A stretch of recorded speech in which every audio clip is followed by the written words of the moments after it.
Hey, Pretty Girl Club. Welcome to another episode of the Privilege Stacking series. So, this episode is really going to be about nature versus nurture and what you can do to hopefully put yourself on the right side of your goals. So, if you guys study things like neuroscience and biology and psychology, these are things that I study in my spare time. No, I'm not an expert. No, I'm not like some super genius in this area.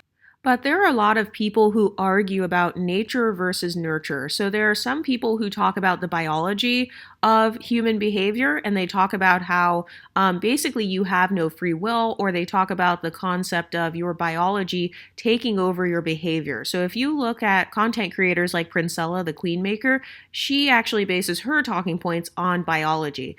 So this means the way your brain is wired. This means like who you were in the womb of your mother. Like there are studies that show that if you are born to a mother who has low socioeconomic status, or if your mother was stressed out, so let's say your mom she was a single woman and she was pregnant, or she was having problems with the father of the child, for a lot of these women, their stress hormones and the cortisol levels in their body can be so high that it seeps through the placenta and it reaches the fetus. So some babies literally are born stressed out. So they're born with higher levels of stress in their body, and it makes them more prone to stress when they are a child, when they're going through elementary school and stuff like that. So let's say that child is in a school and they are also being bullied. That is actually a form of what's called psychosocial stress. So you are stressed out in your mind, and this is partially because of your social status in the classroom.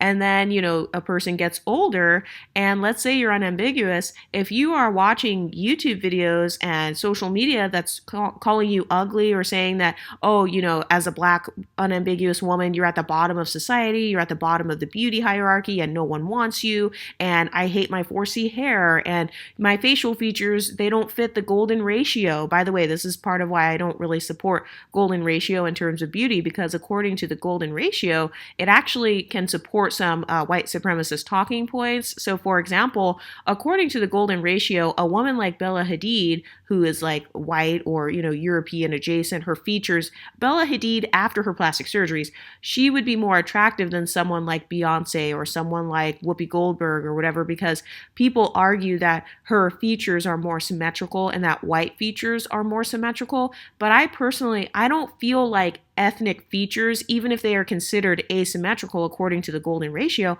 I don't consider them to be lower on the beauty scale, or like you're quote unquote uglier because you are Asian. So for example, according to the golden ratio, the Asian community would be considered less attractive because their eyes would be too small and too far apart, and the monolid would that doesn't line up with the symmetry of their face. And then if you have African ancestry, your nose and lips would be too big for your face, and so you don't fit the golden ratio.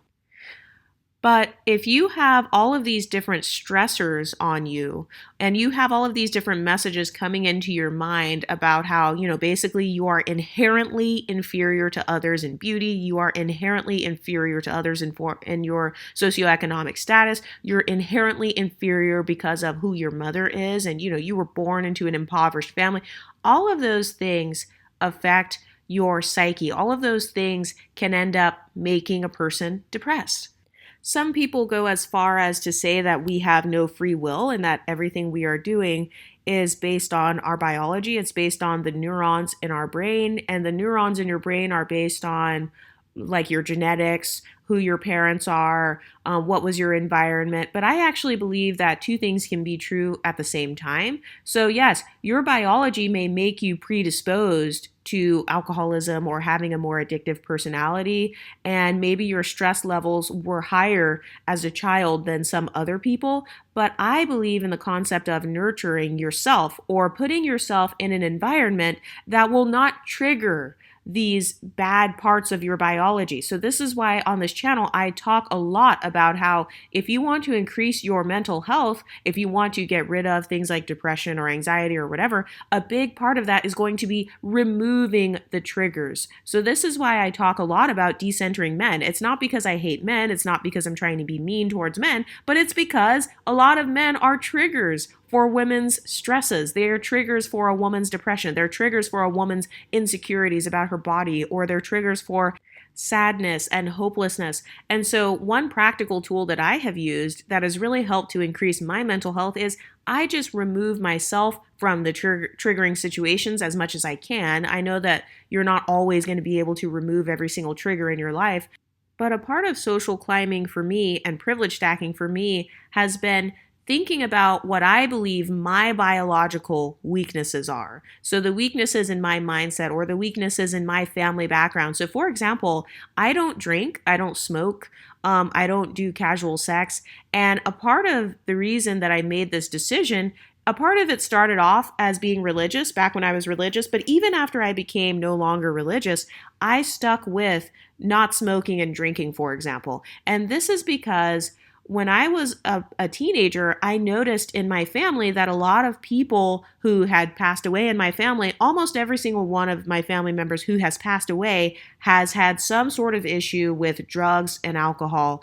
And this, it doesn't matter whether it was my mom's side or my dad's side. It didn't matter whether they were a Gen X, millennial, or a baby boomer. It didn't matter what part of the country my family member was from. Almost every single family member of mine who passed away, at some point, they struggled with addictive behaviors.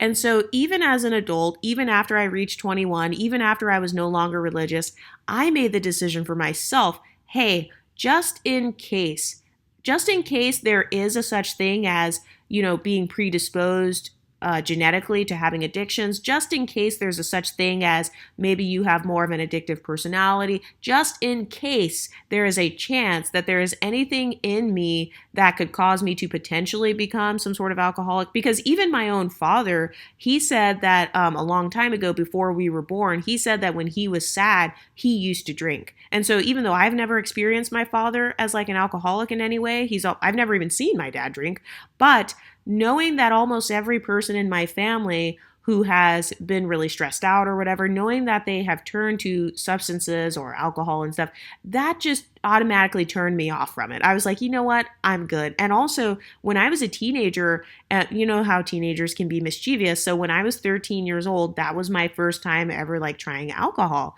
And I know it was really stupid. So we were at my friend's house and, her parents had some vodka in the cabinet and she was like, oh, let's try to like mix drinks. And so we stupidly we drank or whatever. And by the way, these were my friends from church. So we drank that night and then we went to the church carnival the next day. But first of all, I got so sick from drinking like just one like shot or whatever, or one little mixed drink. So first of all, I felt horrible. Like it literally ruined my whole experience at the carnival. I remember I was so excited to go to that carnival and jump on the bouncy toys and win the prizes and stuff. But it made me feel so horrible. And even recently in my late 20s, I got a bottle of wine from my apartment complex. They gifted a bottle of wine as a part of welcoming you to living in the building. And so I was making some pasta, and the pasta recipe, I was like, oh, I can put a couple of teaspoons of wine in my pasta because I know that that's a thing. And so I put some teaspoons of wine in the pasta, and I remember getting a teaspoon of the wine and just tasting the wine to see how it tasted. And first of all, it tasted disgusting. I was like, oh my gosh, people travel to vineyards so that they can drink this? People spend hundreds of dollars and they have entire wine cellars aging wines so that they can taste this? It literally tastes like gasoline. This tastes horrible. And I know that it could have been a cheap gas station level wine, but not only did it taste bad, I literally had the worst headache for 3 days straight. Nothing would work. Ibuprofen didn't work. Tylenol didn't work. I felt so horrible. And part of that could have been just my mindset when it came to alcohol. I've just never wanted to touch it. But also, I didn't like how my body reacted to it. I don't like how 1 teaspoon could cause me to literally have a horrible headache, and I'm 5'9". You know how some people are like, oh, you depending on your body weight and all that, then that can affect how alcohol affects you. But it's no, all it took was 1 teaspoon for me to have a headache for 3 days. And I'm kind of ranting right now and randomly getting off topic, but I do believe in the concept of your biology affecting your behaviors and kind of like the predisposition of your body. Like, I do believe some people are more sensitive to stressors. I believe some people are more sensitive to stimuli. Like, maybe you're sensitive to fluorescent lights or loud noises and stuff like that. And that's okay. So, my series on this channel is really about trying to optimize both your biology and optimize your environment so that it works in your favor and so that you are not so disadvantaged. But a part of privilege stacking for me has been thinking about the weaknesses of my background, because everybody has flaws. Everyone's background has flaws. So for me, I decided, hey, my family background, like too many of my family members have struggled with things like alcoholism. So I'm just going to not even drink. And that was a decision that I made to optimize my life. And I'm so glad, honestly. I'm glad that I don't drink. I'm glad that I don't smoke. I don't smoke marijuana or anything. I don't vape or do any of that stuff. And I don't regret it. So, a part of privilege stacking and social climbing is actually choosing not to participate in certain behaviors. So, even if other people participate in those behaviors, it doesn't mean that you're judging them negatively or that you're like looking down on them, but you get to decide what types of advantages or disadvantages you want to have in your life. So for me, anything that affects my judgment negatively, anything that kind of like lowers my level of judgment, anything where there's a risk of if you drive while you are on XYZ substance or XYZ drink, then you could potentially go to jail. I just don't like the risks that are associated with certain behaviors. Same thing with, for me personally, like with casual sex, especially if it's unprotected and stuff. I personally just don't like the risk associated with that. Not to mention the fact that I feel like a lot of men do not even deserve access to my body, especially on a casual level. If you like that, then that's your business. Like I said, I'm not judging you, but a part of your privilege stacking journey is going to be deciding for yourself, hey, what are my triggers? What do I feel like I'm more sensitive about than the average person? So like for me, I also feel like I can sometimes get stressed out maybe a little bit easily, or maybe more, I feel like I'm more sensitive to stressors than other people. So for example, some people can work a job that is like 2 hours away from where they live, and they can drive through traffic every single day for like 2 hours each way, or even driving 1 hour each way to and from their job, and they have no problem. And they're willing to do that because the job pays them more. I am not that type of person. Driving in traffic, that can activate my stress levels. That can make me like in a lower mood over time. It's not just driving in traffic once that causes me to be in a low mood. No, it's the continuation of every single morning. I have to wake up an extra 2 to 3 hours before I even go to work. And then I have to hurry up and try to like get on the freeway. I have to get over 5 lanes, and then the cars are honking and stuff. That affects my mood over time. That affects the cortisol levels in my brain. Yes, I genuinely can become physically tired from being stressed out at work or from driving through traffic all of the time. So the way that I was able to privilege stack for myself and solve that stressor and remove that trigger was in my 20s, I decided, okay, from here on out, I will never work a job that is more than 5 miles away from where I live. And so that actually helped, because I remember I actually was able to get a job one time that was literally across the street from my apartment, so I could literally just walk there. But that eliminated the stressor of going through traffic and, having to deal with, oh crap, my gas tank is low now because I just drove, I drove 55 miles in 2 days. So it's like in 4 days, you will have driven 200 miles. That sort of thing has stressed me out, because it's like, okay, I'm putting wear and tear on my car. I am making I'm paying more for gas, and I'm doing all of it so that I can attend a job that I don't even like. It's not my dream job or anything. It's literally not a job that is paying a whole bunch of money. It's not like I'm being paid $200,000. No, most likely for the average job, you're getting paid what? $40,000, $30,000, $50,000, $60,000, $80,000. But a part of my privilege stacking journey has been making the decision for myself that, number one, I will never work a job that is more than 5 miles away. And number two, that was when I realized I do not want to live in the suburbs. I need to live right smack dab in the middle of the city, where whatever city I live in the United States, I need to live right in the middle. I need to live, downtown or whatever, uptown, depends on what your city calls it. It can be downtown, uptown, midtown, I don't know, west downtown, whatever. I need to live in the center of the city or as close to the center of the city as possible so that I am kind of like closer to everything. So nothing is more than 5 miles away from me. And that includes grocery stores, because another thing that used to bother me is, wow, I have to drive 15 miles or I have to drive super far just to go to a Trader Joe's, just to go to Whole Foods. So another thing that I decided for myself in order to privilege stack for me and optimize my life for myself was I need to live within 5 miles of a Trader Joe's and a Whole Foods, because those are my two favorite grocery stores. And I don't like being forced to have to go to, these stores that I don't really like as much. That stresses me out when it's time to go grocery shopping and I know I have to drive 13 miles just to get to Trader Joe's. And sometimes, depending on what city you're in, the lines can be very long at Trader Joe's and, the parking can be horrible. So it's like I have to drive through traffic every week or every 2 weeks just to get my groceries, or I have to shop at a grocery store that I don't even like and eat groceries that I'm not going to enjoy as much because they are not from a store that I like to go to.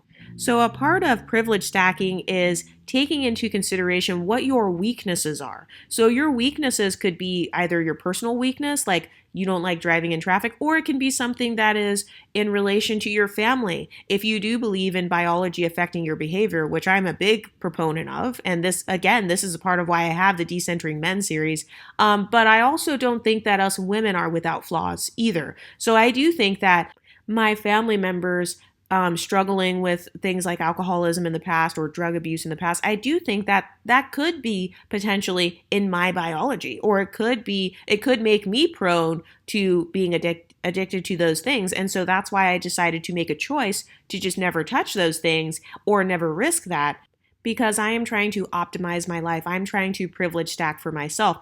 And even if some people say, oh, well, you could be missing out on, drinking all these wines and drinking all this alcohol, all these margaritas.